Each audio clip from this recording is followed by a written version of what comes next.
Hey folks, Dan Frio here with your closing bell for March 11th, 2025. So mortgage rates went up a little bit today, and if you guys are sitting out there on an 8% rate, you need to get off of that thing.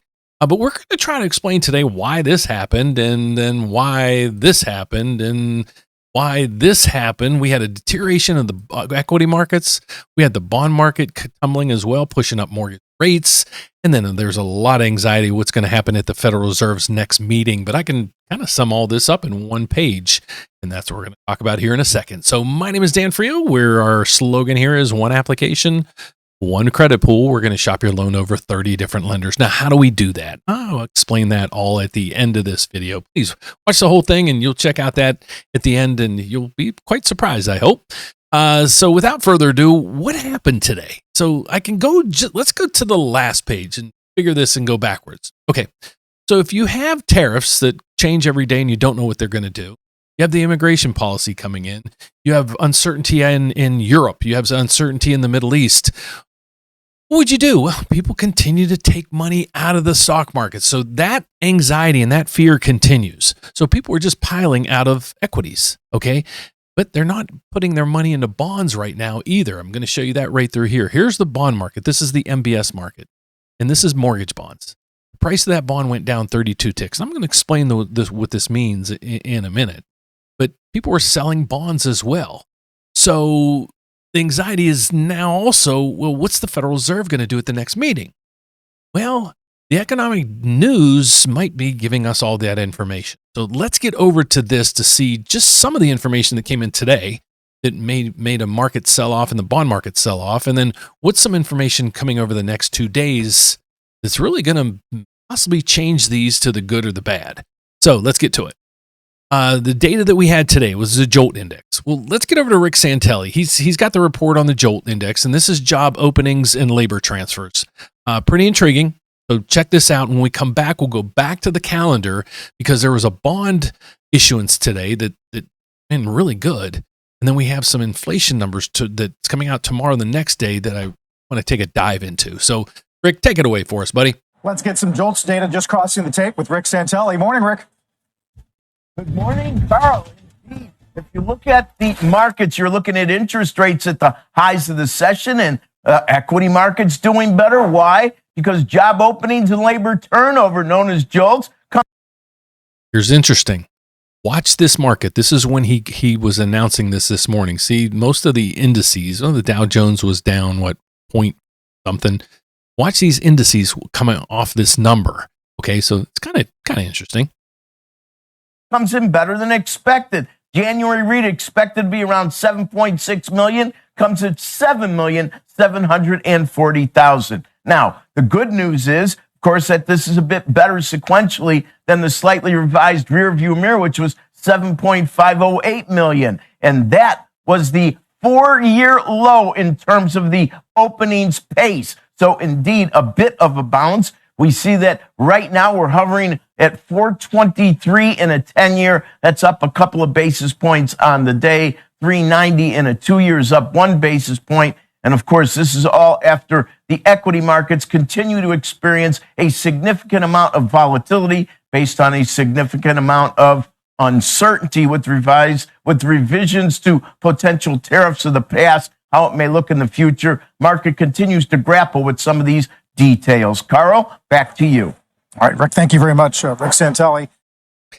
Okay, so I think a lot of investors are just sitting on the sidelines right now, and they're holding a cash position because they're not buying equities, they're not buying bonds. They can be shorting these and other things, but if you go to the economic calendar, here's some interesting things that we just got in, and this is going to apply to interest rate. So this is important. Today we got that JOLT index that Rick Santelli just spoke about. But then we had a 3-year Treasury note auction. Okay, so what this is when the government doesn't have enough money, they have to sell bonds. Well, the last time they had to issue these bonds, the yield, I'm sliding that up there, the yield took 4.3% yield to sell all those bonds. They sold all those bonds at a 3.9 yield. So the rates are coming down.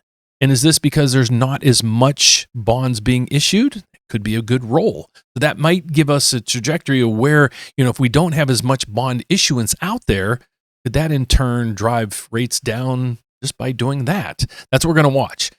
But then tomorrow we have consumer inflation coming in, and then the next day we have producer inflation. The producer inflation is going to be really interesting because most of this probably it doesn't include what the tariffs are going to do, how long they're going to do it, and so forth. So if you have a producer inflation, that's the PPI in the front of this. So what we're having in the next 2 days is we have CPI coming out on Wednesday. That's consumer inflation. And then we have the PPI coming out on Thursday. That's producer inflation. So we focus in on the producer inflation to see if it's up or down. Okay, the last reading was 0.3. It's supposed to stay at 0.3, but that's probably not packed in with tariffs yet. So what's it going to do next reading? So then that's going to start flowing over to consumer inflation, because if producer inflation goes up, consumer inflation is going to go up. Then what's the Fed going to do? Going to be stuck between a rock and a hard place. So then you might have the job market not staying steady, but then you have other dynamics over there. So it's going to be uncertain times. That's why I think there's a lot of a big cash position right now in the markets. So to conclude everything, I'll just say it this way. If you have a rate right now, if you're a homeowner, this might be a great opportunity for you to refinance. And don't wait. I have the saying, pigs get fat, hogs get slaughtered.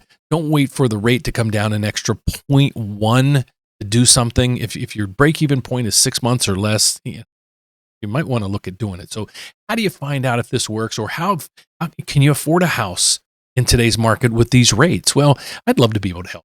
Okay, so who am I? What do? I have that slogan, one application, one credit pool, 30 lenders.